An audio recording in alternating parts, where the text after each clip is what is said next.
नमस्कार दोस्तों। आज हम लोग क्लास 6 के हिस्ट्री का थर्ड चैप्टर पढ़ने वाले हैं। इसका नाम है आरंभिक नगर, यानी कि प्राचीन नगर की कहानी है ये प्राचीन नगर का खोज हुआ होता है, उसमें क्या क्या चीजें मिलती है। बहुत बड़ी सभ्यता थी ये। उसी सभ्यता की कहानी का आज हम लोग पढ़ने वाले हैं। इस कहानी का जो आपको कंप्लीट नोट्स जो है आपको हमारे टेलीग्राम चैनल पे मिल जाएगा। आप वहां से जाके इस चैप्टर के नोट्स को डाउनलोड करके आप आसानी से पढ़ सकते हैं। और इस पे आधारित इसके नीचे जो है लगभग 30-40 क्वेश्चन है।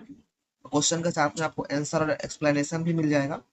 तो इस तरह आप क्वेश्चन प्रैक्टिस भी कर सकते हैं जो इस चैप्टर पे आधारित है, क्योंकि आपको टेलीग्राम चैनल से आसानी से डाउनलोड करने को मिल जाएगा। चलिए तो हम लोग आगे बढ़ते हैं, इस चैप्टर को पढ़ते हैं आगे। इस चैप्टर में क्या क्या चीजें थी। तो इस चैप्टर की शुरुआत की बात करें तो इसका नाम है हमारा आरंभिक नगर, यानी कि प्राचीन नगर की बात है इस चैप्टर में। एक प्राचीन नगर थी जिसका नाम था हड़प्पा सभ्यता के नाम से बहुत जाके आगे फेमस हुआ है। यह जो है एक भारत की एक अज्ञात शहर थी। अगर बात करें तो ये जो ऐसे शहर था जो भारत में लोग हजारों सालों तक इसको जानते भी नहीं थे कि ऐसा कोई शहर भी था, जो हजारों सालों तक मिट्टी के अंदर दफन था। अचानक एक छोटी सी घटना होती है जिससे यह शहर का पूरा मतलब पूरी दुनिया इस शहर को जानने लगी, विदेशों में भी इसकी चर्चा होने लगी। अच्छा, एक भारत में एक शहर मिला है, बहुत बड़ा शहर था, प्राचीन शहर। तो ये प्राचीन शहरों में से मतलब भारत के पास अभी तक कुछ ऐसे प्रमाण नहीं मिले थे कि भारत भी एक प्राचीन सभ्यता थी, के पास प्राचीन सभ्यता थी भारत के पास। लेकिन जैसे ही शहर का मतलब लोगों के सामने ये शहर आया तो लोग भी जानने लगे कि एक ऐसा सभ्यता है जो भारत में बहुत पहले से शुरू हुई थी, बाद में आगे चलकर वो खत्म हो गई। तो वो सभ्यता कौन सी थी? तो हमारी थी हड़प्पा सभ्यता या सिंधु घाटी सभ्यता के नाम से आगे चलकर वो फेमस होती है। कौन सा? ये हमारा प्राचीन शहर जो था वो, जो हड़प्पा किनारे मतलब हड़प्पा शहर में मिला था। तो इस हड़प्पा की कहानी की शुरुआत करते हैं हम लोग। तो ये ध्यान रखिएगा, हड़प्पा सभ्यता थी, एक पूरी सभ्यता थी, पूरी तरह से विकसित सभ्यता थी। और इसकी एक जानकारी है कि एक ग्रामीण सभ्यता नहीं थी, ये एक शहरीय सभ्यता थी, नगरीय सभ्यता थी, यानी कि नगर था, शहर था। ठीक है, इस सभ्यता की जानकारी ध्यान में रखना है। अगर हड़प्पा की कहानी की शुरुआत करें तो हड़प्पा शहर की खोज जो है लगभग 150 साल पहले हो चुकी थी। लेकिन एक्चुअली हुआ क्या कि जब पंजाब में पहली बार रेल लाइन बिछाया जा रहा था, ठीक है, तो इंजीनियरों को क्या लगा कि एक टीला था वहीं पे, तो इंजीनियरों को लगा कि इस टीला में जो है हो सकता है किसी का खंडहर होगा, तो वो लोग ज्यादा इस बात पे ध्यान नहीं दिए। और उस टीला में से कुछ इमारतें जो थी वहां से ईंटें उखाड़ उखाड़ के ये लोग रेलवे लाइन पे बिछाना शुरू कर दिए। कई भी हजारों ईंटें उखाड़ी गई, जैसे बिल्डिंग जो था कई जगहों पे कई बिल्डिंगें नष्ट हो गई। लेकिन इस घटना की शुरुआत जो थी ये 50 साल पहले हो चुकी थी अभी से। लेकिन लगभग 80 साल पहले, अभी से 80 साल पहले, जब इस चीज को अच्छे से जाना गया, इसकी था क्या एक्चुअली, तब पुरातत्वविदों को पता चला कि ये तो भारतवर्ष का, भारत उपमहाद्वीप का सबसे प्राचीन सभ्यता है ये, जिसका कई इमारतें इंजीनियरों ने मतलब रेलवे लाइन बिछाने का चक्कर में उखाड़ डाला था। तब यहाँ से लोगों को पता चला कि अच्छा, भारत के पास भी क्या था, एक बड़ी सभ्यता थी। ठीक है, तो ये जो है पहली बार पंजाब में हुआ था, पंजाब के हड़प्पा नगर में हुआ था। इसलिए इस सभ्यता को जो नाम दिया गया, लोग बोले कि अच्छा हड़प्पा नगर में खोज हुआ है, तो इस सभ्यता का नाम दे दिया गया हड़प्पा सभ्यता। ये जो था सिंधु घाटी नदी के पास था, सिंधु नदी के पास था, इसलिए इसका नाम पड़ गया सिंधु घाटी सभ्यता। इसका दो नाम पड़े, हड़प्पा सभ्यता और सिंधु घाटी सभ्यता। इस बात ध्यान रखिएगा। तो इस प्रकार जो हड़प्पा सभ्यता का नाम कैसे मिला है, तो ये पंजाब के हड़प्पा क्षेत्र में खोजा गया था, इसलिए इसका नाम पड़ गया हड़प्पा सभ्यता। और सिंधु घाटी के किनारे भी मिला था, इसलिए इसका एक और नाम पड़ गया सिंधु घाटी की सभ्यता। इस बात पर ध्यान रखना, ठीक है। खोजी कहानी की बात करें तो लगभग 150 साल पहले जब पंजाब में पहली बार रेलवे लाइनें बिछाई जा रही थी, तो इंजीनियरों को हड़प्पा पुरा स्थल मिला, यानी कि ये जगह मिला। इसमें से कई खंडहर टीला साझा समझा गया, यानी कई खंडहरों को टीला समझ के इसकी हजारों ईंटों को उखाड़ कर रेलवे निर्माण में इस्तेमाल कर ली गई, जिससे कई इमारतें खराब हो गई। लेकिन इसकी पहचान कब की जाती है? ये तो 150 साल पहले ही घटना है, लेकिन इसकी पहचान होती है लगभग 80 साल पहले, जब पुरातत्वविदों ने इन स्थलों को ढूंढा। तब पता चला कि यह खंडहर उपमहाद्वीप के सबसे पुराने शहरों में से एक है। इसकी पता चली इस सभ्यता की, ठीक है। अब नामकरण की बात करें, जैसे कि आपको हम बता ही चुके हैं, तो सबसे पहले इसको हड़प्पा क्षेत्र में खोजा गया था, इसलिए इसका नाम पड़ गया हड़प्पा। और आगे चल के एक और नाम पड़ गया, इसी को हड़प्पा में खोजा गया, इसलिए इसका नाम पड़ गया हड़प्पा सभ्यता। और एक और नाम था सिंधु घाटी सभ्यता, जो कि सिंधु नदी के किनारे था, इसी कारण इसका नाम सिंधु घाटी सभ्यता भी पड़ा, ठीक है। तो इसका टाइम पीरियड आका जाता है, जैसे इससे कितना साल पहले रहा होगा, तो ज्ञात होता है कि लगभग अभी से 4700 साल पहले ये सभ्यता बनी थी, ऐसा अनुमानित है, ठीक है। तो ये प्रारंभिक इस शहर का निर्माण लगभग कितना साल पहले हुआ था? तो 4700 साल पहले। इस बात का ध्यान रखिएगा, ठीक है। अब इन नगरों की विशेषता क्या थी इसकी बात करें तो इन नगर जो था पूरी सभ्यता का, इसको दो पार्ट में डिवाइड किया गया था। ठीक है, तो नगर के विभाजन कितने पार्ट में था? दो पार्ट में। पहला था एक हमारा पश्चिमी नगर, जिसको कहा जा गया पश्चिमी भाग, दुर्ग कहलाया। एक था पूर्वी क्षेत्र, पूर्वी भाग, जिसको निचला नगर कहा।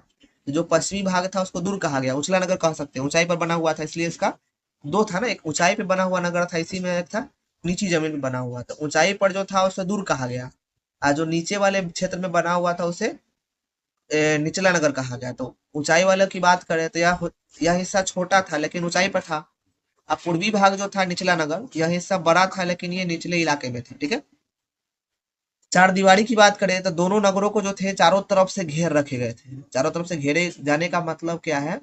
वहां पे चारों तरफ से मतलब बाउंड्री किया हुआ था। ठीक है, ध्यान रखना वो भी बाउंड्री कैसी थी? पक्की ईंटों का। एक और सभ्यता मिली थी उसी समय के आसपास, मेसोपोटामिया के सभ्यता। तो मेसोपोटामिया के सभ्यता की जो बिल्डिंगें हुआ करती थी वो कच्ची ईंटों का था। ध्यान रखिए, कैसी ईंटों का था? कच्ची ईंटों का।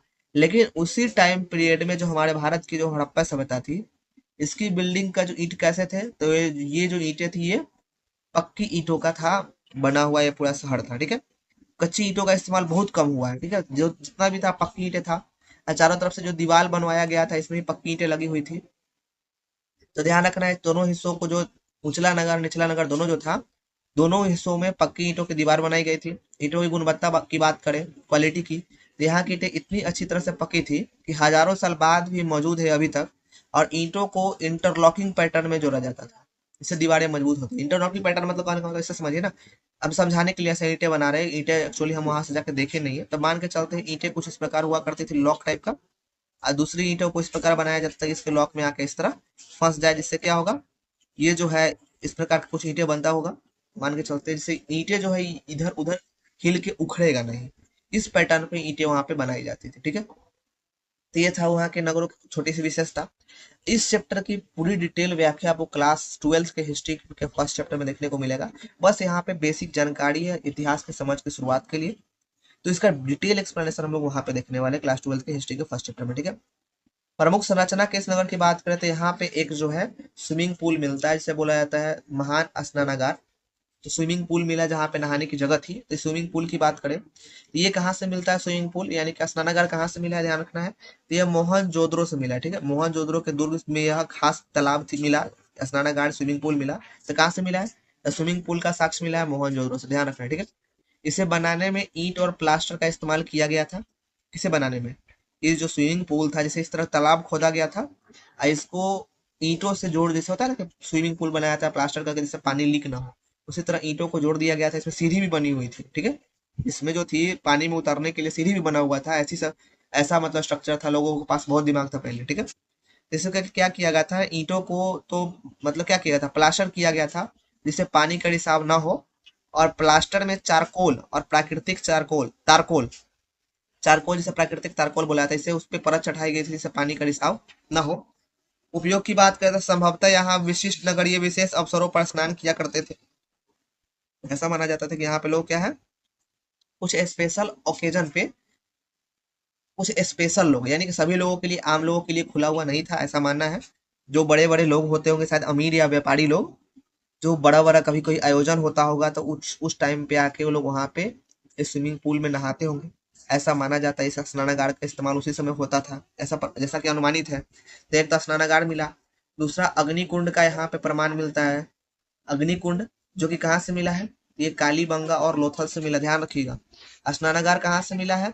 ये स्नानागार जो है मोहनजोदड़ो से मिला है। ठीक है, अग्निकुंड कहाँ से मिला है? तो अग्निकुंड का प्रमाण कालीबंगा और लोथल से मिला है, जहाँ पे क्या है, नगरों के दुर्ग से अग्निकुंड मिले हैं। इसका उपयोग जैसा कि माना जाता है कि शायद कभी पूजा त्योहार होता होगा ना, तो हवन करने के लिए इसका इस्तेमाल यज्ञ के लिए किया जाता था, ऐसा अनुमान है। तो ये तो अग्निकुंड मिला, दो चीजें मिली है। तीसरा है भंडारगृह। भंडारगृह का मतलब समझते तो गोदाम। ठीक है, गोदाम मिला है जहाँ पे अनाजों को इकट्ठा किया जाता था। तो ये जो हड़प्पा मोहनजोदड़ो और लोथल जैसे कई बड़े बड़े, कई जगहों से बड़े बड़े भंडारगृह यानी कि गोदाम मिले हैं जहाँ पे अनाज को इकट्ठा किया जाता था उस समय। ठीक है, तो ये उस समय तीन चीजें मिली अलग अलग जगहों से। ध्यान रखिए भंडारगढ़ी कहाँ कहाँ से मिला है? हड़प्पा मोहनजोदड़ो और लोथल तीनों जगहों से मिला है। ठीक है, और कई अन्य जगहों से भी मिला, लेकिन इन जगहों पे सबसे ज्यादा मिली है। अब बात करते हैं भवन। नाले और सड़कों की, तो यहाँ की भवन कैसी थी, नाले का मतलब नाले बनाया गया था पानी के निकास के लिए, वो कैसे थी, सड़कें कैसी थी, इन सभी की व्याख्या, थोड़ी सी व्याख्या है, डिटेल व्याख्या आपको मिलेगा क्लास 12 के हिस्ट्री के फर्स्ट चैप्टर में, क्योंकि यही चैप्टर का डिटेल एक्सप्लेनेशन है, यहाँ पे छोटा है, वहाँ पे बहुत बड़ा मिलेगा आपको। तो यहाँ पे शुरू करते हैं घर से। तो घर जो थे आमतौर पर या तो फर्स्ट एक मंजिला या दो मंजिला हुआ करते थे। अधिकांश घरों में एक आंगन मिला है, इसके चारों ओर कमरे, एक अलग स्नानागार, हर एक घर के पास एक अलग अलग स्नानागार हुआ करता था। कई घरों में तो कुएं भी मिले हैं। इस प्रकार घरों की संरचना थी।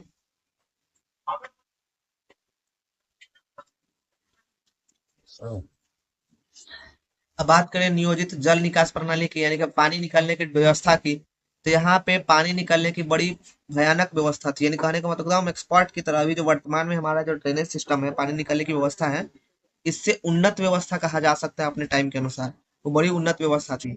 जो शहरों के नाले जो थे, जैसे इस प्रकार अभी हम लोग नाला ढक के बनाते हैं, लेकिन कुछ सालों पहले तक नाला भारत में भी ढका हुआ नहीं होता था। लेकिन ये लोग उस समय थे, शहरों के नाले ढके हुए मिले हैं। नालों में हल्की ढलान होती थी ताकि पानी आसानी से बह सके। घरों में नाले सड़कों के नालों से जुड़ जाते थे। अब जैसे सड़क जा रही है, ठीक है, ऐसे सड़क के किनारे किनारे इस तरह दोनों तरफ से नाला हुआ करता था। यहाँ से जो घर होते थे, घर से जो नाला निकलता था इस मेन नाले में आकर जुड़ जाता था, जिससे घर का सारा कचरा जो है, पानी जो है, इस नाले के माध्यम से कहीं दूर चला जाता था। तो ये जो इस प्रकार वहां का सिस्टम था। नालों को ढके होने के कारण जगह जगह पे मेन होल बनाए जाते थे, यानी कि बड़े बड़े छेद होते थे, जिससे अंदर कभी कचरा अटक जाए तो उसकी साफ सफाई हो सके, इसलिए यहाँ पे मेन होल भी बनाए जाते थे। यह दर्शाता है कि घर, नाले और सड़कों का निर्माण जो पूरी तरीके से, यानी कि प्लान के साथ किया गया था। लोग जो थे प्लान के साथ घर बनाए थे। पहले सड़क बनवाए होंगे या फिर सड़क का जगह छोड़े होंगे, उसके दोनों तरफ नाले बनवाए होंगे, और नालों के किनारे किनारे घर बनवाए होंगे, और नालों से घर के नालों को कनेक्ट करवाए होंगे। तो ये तो बिना प्लानिंग के साथ हो नहीं सकता है। तो इससे स्पष्ट होता है कि लोग पूरे जो शहर बसाए थे, वो पूरे प्लानिंग के साथ बसाए हुए थे। ऐसा नहीं था कि वो अंदाजी कुछ भी कर दिए थे, ठीक है। पूरा प्लानिंग के साथ ये शहर बसाया गया था। लोगों के नगरीय जीवन की बात करें, तो जो शासक थे, रूलर्स जो थे, वे लोग नगर की खास, रूलर्स का जो थे राजा कह सकते हैं, शासक। तो इनके बारे में बताया जाता है कि ये लोग नगर की खास इमारतें बनाने की योजना बनाते थे केवल, ठीक है, ऐसा मतलब कहा जाता है। हो सकता है ऐसा करते हो सकता है कुछ और भी करते हो, लेकिन ये केवल अनुमान ही है। वे लोग लोग जो है दूर दूर आदमी को भेज कर बहुमूल्य कीमती धातु, बहुमूल्य पत्थर और अनुपयोगी चीजें दुनिया मतलब भारत के अलग अलग क्षेत्रों और वर्तमान में विश्व के कई अलग अलग क्षेत्रों से सामान मंगवाया करते थे। उन लोग के पास, जैसे हम लोग अभी लिखते हैं ना इंग्लिश में ए बी सी डी कुछ करके लिखते हैं, हिंदी में क ख लिखते हैं, तो हम लोग के पास भी अपनी एक लिपि है। उस प्रकार उन लोग के पास भी अपनी एक अलग लिपि हुआ करती थी, ठीक है। लेकिन इस लिपि को अभी तक पढ़ा नहीं गया है, ध्यान रखिएगा। हड़प्पा सभ्यता की एक भी लिपि को पढ़ा नहीं गया है कि क्या लिखा हुआ था, ठीक है। ये अभी भी अज्ञात लिपि के रूप में जाना जाता है, ठीक है। ये लोग जो है मोहरों पर लिखते थे, मुहर बनाए हुए थे, और शायद अन्य चीजों पर भी लिखते थे, लेकिन वो जो लिखते थे उसका कोई प्रमाण नहीं मिला है। हो सकता है कहीं खत नष्ट हो गया हो, लेकिन मुहर जो था पत्थरों का, वो अभी तक खराब नहीं हुआ है, तो उसका प्रमाण कुछ हद तक मिला भी है। ये लोग शिल्पकार थे, यानी कि पत्थरों को काट काट कर तांबे चांदी का भी मतलब हथियार और आभूषण बनाना जानते थे। स्त्री और पुरुष दोनों शिल्पकार हुआ करते थे, जो अपने घरों या किसी उद्योग स्थल पर तरह तरह की चीजें बनाया करते थे। वे पत्थर, शंख, तांबे, कांसे, सोने और चांदी जैसे धातुओं की चीजों बनाया करते थे। इन सभी चीजों से खिलौने की बात करें तो मिट्टी के बने कई खिलौने मिले हैं, जिससे पता चलता है क्या कि यहाँ पे बच्चे भी इन शहरों में रहा करते थे, ऐसा प्रमाण मिला है। तो इसे कहा जा सकता है कि ये लोग जो थे एक बहुत बड़े कलाकार के रूप में जाने जाते थे, ठीक है। इनके पास एक लिपि भी थी, तो कहा जाए तो पूरी तरह से विकसित सभ्यता ही थी। जो वर्तमान सभ्यता हमारी जो है, इस प्रकार ये भी क्या थी, विकसित सभ्यता थी, जो कि अभी से 4700 साल पहले सिंधु और उसकी सहायक नदियों के किनारे फली फूली। ध्यान रखिए कहाँ पे फली थी, सिंधु और इसकी सहायक नदियां जो है, इसी के किनारे फली फूली ये शहर। नगर और नए शिल्प की बात करें तो मुहड़े जो थी पत्थर की बनी होती थी। आमतौर पर जितने भी मुहड़े मिले हैं उसमें से अधिकांश मुहड़े जो है आयताकार मिली है, जिन पे जानवरों के चित्र बने हुए मिलते हैं। मनके की बात करें तो इस तरह समझिए ना, गुड़िया टाइप का जो सजाने में काम आता है। तो जो गुड़िया से जो माला मानता है उसको मनके कहा जाता है, बीट से। तो ये जो है मनके जो हुआ करते थे, कार्निलियन लाल पत्थर के मनको बनाए जाते थे, जो बड़े सुंदर हुआ करते थे। तो इस प्रकार जो है वहाँ की कुछ चीजें थी। बाट की बात करें तो बाट मतलब वजन तौलने के लिए जो किलो तराजू ना था, किलो, वो तो वो जो है शर्ट नामक पत्थर से बहुत ध्यान से काट काट के बात बनाया जाता होगा, जिनका उपयोग जो है बहुमूल्य धातुओं को या वस्तुओं को तौलने में किया जाता है, उस बाट का इस्तेमाल। औजार की बात करें तो तांबे और कांसे के औजार मिले हैं। उसके बाद हथियार, गहने और बर्तन बनाए जाते थे। ऐसे मतलब इसका इस्तेमाल होता था। कांसा जो था उसको जिसको ब्रोंज बोला जाता है, तांबे और टीन को मिलाकर बनाया गया था। ठीक है। कपड़ा की बात करें तो कपड़ा जो है मोहनजोदड़ो के कपड़े से टुकड़े को, मतलब कहा जाए तो मोहनजोदड़ो से जो है कपड़े के टुकड़े मिले हैं। मेहरगढ़ में कपास की खेती लगभग 7,000 साल पहले होती थी, ऐसा प्रमाण मिला है। कढ़ाईदार वस्त्र का प्रमाण जो है एक मूर्ति से मिला है, इसका मतलब ये लोग कपड़े पे कढ़ाई भी किया करते थे, ऐसा हम लोग अनुमान लगा सकते हैं। और उसके बाद बात करें फयांस की, तो फयांस का मतलब होता है बालू या स्फटिक पत्थरों के चूर्ण को गोंद में मिलाकर उससे वस्तु बना, जैसा भी होता है ना कि हम लोग क्या करते हैं सीमेंट मिला के अलग अलग आकृति देते हैं, इस प्रकार जो है ये लोग भी कुछ कुछ क्या करते थे, बालू और गोंद मिला के अलग अलग सीमेंट्स की तरह आकृति दिया करते थे। इसमें मेनली जो होती थी चिकनी परत चढ़ाई जाती थी, इस पे जो आकृति बनाई जाती थी, इसमें जो मन के चूड़ियां, बाले, छोटे बर्तन बनाए जाते थे इनसे, बयान से। ठीक है। अब बात करें कच्चे माल की खोज की तो कहाँ से कौन चीज मंगवाया करते थे उसकी बात करें तो तांबा जो है ये लोग मुख्यतः राजस्थान और पश्चिम एशियाई देश ओमान से मंगवाया करते थे। टीन कहाँ से मंगवा, ध्यान रखिएगा, तांबा को कहाँ से मंगवाते थे, राजस्थान से। टीन कहाँ से मंगवाते थे, तो आधुनिक ईरान जो वर्तमान में ईरान है और अफगानिस्तान, वहां से ये लोग टीन मंगवाते थे। सोना की बात करें तो ये हमारा भारत का जो वर्तमान में कर्नाटक है, यहाँ से सोना मंगवाते थे। बहुमूल्य पत्थर जो है गुजरात, ईरान और अफगानिस्तान से मंगवाया करते थे। तो हम लोग कह सकते हैं क्या कि इन लोगों के पास कई धातुओं का अच्छा खासा ज्ञान था। तांबा का ज्ञान था, जिससे वो अलग अलग प्रकार के हथियार और मतलब सजावटी चीजें बना रहे हैं। टीन का भी ज्ञान था, सोना का भी ज्ञान था और बहुमूल्य पत्थर का भी ज्ञान था। तो कहा जाए तो ये लोग जो थे ज्ञानी लोगों में से एक थे। लोगों के लिए भोजन की बात करें तो ये अनाज लोग जो है अनाज के तौर पे गेहूं, जौ, दालें, मटर, धान, तिल और सरसों उगाते थे। कृषि उपकरण की बात करें तो जमीन की जुताई के लिए ये लोग हल इस्तेमाल करते थे। असली हल तो शायद लकड़ी के थे, तो इसका प्रमाण नहीं मिला है। लेकिन एक जो है खिलौने के रूप में हल के आकार के मिट्टी के खिलौने मिले हैं, जिससे कहा जा सकता है हल था, तभी उसी का छोटा सा नमूना ये मिट्टी का खिलौना है। तो कहा जा सकता है कि हल तो रहा होगा वो जरूर। सिंचाई की बात करें तो इस क्षेत्र में बारिश कम होती थी, इसलिए सिंचाई के लिए लोगों ने पानी संचय करने के तरीके अपनाए होंगे। पानी बचाने के तरीके और उसी से जो पानी जो होते थे उसी से थोड़ा थोड़ा सिंचाई करते होंगे। पशुपालन की बात करें तो हड़प्पा के लोग गाय, भैंस, भेड़ और बकरियां पालते थे। वे बेर जैसे फलों को इकट्ठा भी करते थे। मछलियां पकड़ने के लिए मतलब हम मछलियां पकड़ते थे। हिरन जैसे जानवरों का भी वो शिकार करते थे। इन सभी क्या कि मछलियों का और हिरन के हड्डियों का भी अवशेष मिला है, जिससे पता चलता है कि मछलियां पालते तो हो सकता है, पालते भी हो, लेकिन ज्यादातर लोग ये कहा जा सकता है कि लोग मछलियां खाते होंगे और हिरन जैसे जानवरों को भी शिकार करते होंगे। तो गुजरात में हड़प्पा कालीन नगरों का कुछ क्षेत्र मिला है गुजरात में। एक है हमारा धौलावीरा, ध्यान रखिएगा सब गुजरात के क्षेत्र है। तो गुजरात के धौलावीरा में मतलब कच्छ के इलाके में खदीर बेट के किनारे बसा था एक क्षेत्र धौलावीरा। इसमें इस नगर को मतलब यहाँ जो क्षेत्र थी इसको 3 भागों में बांटा गया था। ठीक है। हर हिस्से के चारों ओर पत्थर की ऊंची दीवारें थी।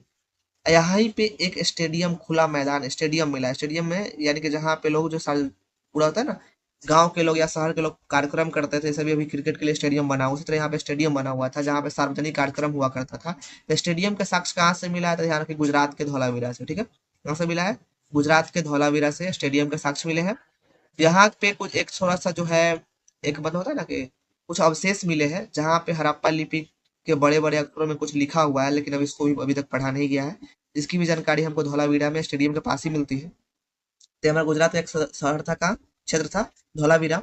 अगला है हमारा लोथल। तो यहाँ पे ये जो है गुजरात की खंभाती खाड़ी में मिलने वाली जो है साबरमती की एक उप नदी के किनारे लोथल मिला है, लोथल शहर। इसके पास भी कुछ चीजें मिली है। तो यहाँ पे एक बंदरगाह मिला है, बंदरगाह के साक्ष्य मिले हैं, जिसे बोला जाता है गोदीबाड़ा या डॉकयार्ड बोला जाता है।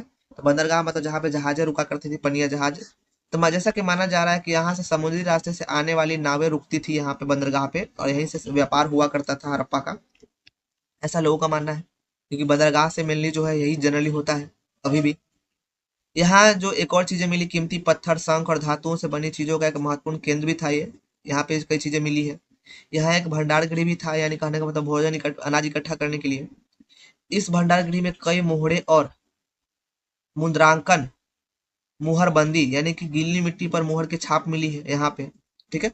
तो ये लोथल से मेन जो चीजें है, लोथल से बंदरगाह के साक्ष्य मिले हैं, ध्यान रखना है, जो कि क्या है, साबरमती नदी के उप नदी के किनारे था, खंभात की खाड़ी में। ठीक है, इस बात की जानकारी रखना है ध्यान में। अब बात करें इसकी समाप्ति की, हड़प्पा सभ्यता टिकी क्यों नहीं, खराब खत्म क्यों हो गई। तो इसका टाइम पीरियड की बात करें तो ये जो है लगभग अभी से 3900 साल पहले बदलाव के कारण, कुछ प्राकृतिक बदलाव हुए होंगे या फिर मानव जनित बदलाव हुआ होगा, जिससे कारण अभी से 3900 साल पहले ये खत्म हो गया। अब लोगों का मानना था कि इसके पतन के लक्षण कई शुरुआत से नजर आ रहे हैं प्रमाण को देखकर। तो लोगों का मानना था क्या कि लोगों ने नगरों को छोड़ दिया होगा किसी कारण बस, इसी कारण धीरे धीरे लोग नगर को छोड़ते गए होंगे, शहर धीरे धीरे खत्म होते होते एक समय में पूरा खत्म हो गया होगा। लेखन मुहर और बाटों का प्रयोग बंद हो गया होगा, इसे भी कई नजर चीजें मतलब चीज नजर आती है। उसके बाद कच्चे माल का आयात कम हो गया होगा, यानी कच्चे माल जो बाहर से मंगवाते थे वो लोग धीरे धीरे कम मंगवाने लगे होंगे, कई कारण थे, इससे लगा लोगों को शहर छोड़ना पड़ गया होगा। या मोहनजोदड़ो में सड़कों पर कचरे के ढेर बनने लगे होंगे, ज- जल निकास प्रणाली खराब हो गई होगी, खत्म हो गई होगी, ऐसा भी हो सकता है। कम गुणवत्ता वाले घरों का निर्माण होने लगा, घर तो बनने लगे लेकिन कम क्वालिटी वाले, तो ऐसे कई कारण हो सकते हैं जिससे लक्षण हो सकता है, इससे कारण ही जो है शहर खत्म हुआ होगा। लेकिन खत्म होने के संभावित कारणों की बात करें, जैसे विद्वानों का मानना है कि नदियां सूख गई, यानी कुछ विद्वानों का मानना था कि यहाँ की नदियां जो पानी के स्रोत थी वो सूख गया, जिसके कारण लोग यहाँ से या तो मर गए होंगे या फिर इस जगह को छोड़ के कहीं दूर चले गए होंगे, ऐसा मानना है। जंगलों का विनाश, तो कुछ लोगों का मानना है क्या है कि ईंट पकाने और ईंधन के लिए जंगलों की अंधाधुंध कटाई की गई होगी, जिससे आसपास के जंगल खत्म हो गए होंगे, जिससे इनकी जो जीवन शैली चलती थी, जीवन यापन जो इस पे करते होंगे, वो उसमें कमी आ गई होगी। तो हो सकता है या तो प्राकृतिक रूप से ये लोग मृत्यु को प्राप्त हो गए हो, या फिर इस जगह को छोड़ दिए होंगे, जिससे कारण ये शहर पूरी सभ्यता खत्म हो गई। कुछ लोगों का मानना है कि ये बाढ़ के कारण डूब गया होगा। कुछ लोगों का मानना है कि शासक जो थे अपना कंट्रोल खो दिए होंगे, शासक का कंट्रोल समाप्त हो गया होगा, इसके कारण भी ये सभ्यता खत्म हो गई। और कुछ लोगों का मानना है क्या कि ये जो कोई बाहरी लोग इस पे आक्रमण कर दिए होंगे, जिससे कारण आक्रमण से लोगों की मृत्यु हो गई होगी, ऐसा भी मानना है। लेकिन आक्रमण का कोई ठोस प्रमाण नहीं मिलता है, अगर आक्रमण होता तो कुछ तलवारें, कुछ हड्डियां ऐसे कटे हुए होने चाहिए थे, लेकिन ऐसा कुछ खास मिला नहीं बड़ी संख्या में, जिससे लोग कह सके कि इस पे आक्रमण हुआ होगा। लेकिन फिर भी संभावित है कि ऐसा हुआ होगा। तो ऐसे कई संभावित कारण है जिससे सभ्यता का विनाश का पता चलता है कि हो सकता है इसी में से किसी कारणों से हुआ होगा। तो ये था हमारा चैप्टर का टोटल डिटेल एक्सप्लेनेशन, जो कि आप इस चैप्टर के लिए इनफ है। अगर इसका डिटेल एक्सप्लेनेशन आपको 12th क्लास के फर्स्ट चैप्टर मिलेगा। अब इस चैप्टर पर आधारित कुछ क्वेश्चंस है, आप इसको आसानी से यहाँ से सॉल्व कर सकते देख सकते हैं। इसका पीडीएफ हम डाल दिए हैं टेलीग्राम चैनल पे, वहां से आप जाकर डाउनलोड कीजिए, उसको आसानी से पढ़िए। इसका डिस्क्रिप्शन बॉक्स में आपको लिंक मिल जाएगा। तो अभी के लिए फिलहाल इतना ही, हम लोग मिलते हैं नेक्स्ट चैप्टर में नेक्स्ट कॉन्सेप्ट के साथ।